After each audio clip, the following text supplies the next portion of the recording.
એ દિવસે સવારે એ દિવસે સવારે પપ્પાએ મને કીધું કે રાત્રે તારી આવી હાલત હતી, આ પ્રમાણે તારી સિચ્યુએશન હતી. મને એટલું યાદ છે,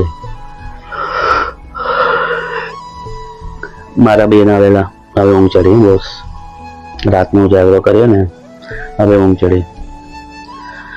તો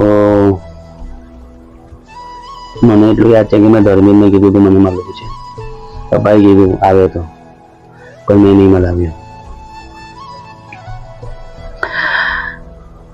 તો આ જર્ની થઈ, આ વાત થઈ. હવે મને એક રિકોલ થાય છે એક વાતની. એ ટાઈમે મારા જેટલા સ્કૂલ ફ્રેન્ડ્સ હતા, પ્લસ મારા સમાજના જે લોકો મને ઓળખતા હતા,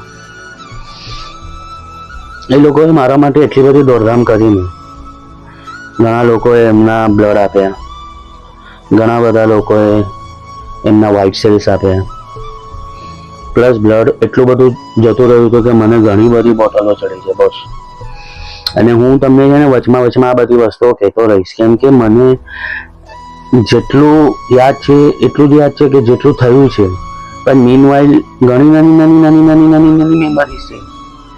તમે નર્સિંગ સમજી લો, નર્સિંગ સ્ટાફ સમજી લો, ડૉક્ટર સાથેની મસ્તી સમજી લો, એ ઘણું બધું છે. બસ એ હું ધીરે ધીરે કહેતો રહીશ ચાલુ વિડીયોઝમાં જ.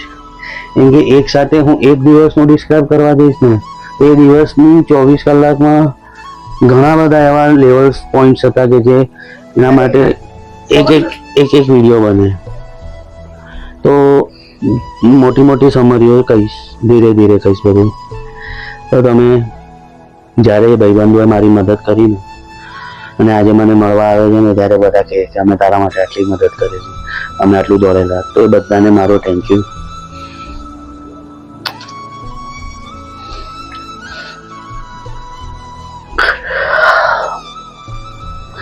ઇમોશનલ થવાય છે, રડાય છે, બધું જ થાય છે. પણ હવે ક્યારેક એવું લાગે કે 15 વર્ષમાં ઘણો રડ્યો, તો હવે કદાચ કોઈક ઇમોશનલ સીન મૂવી જોઈ લઉં ને ત્યારે રડવું આવે.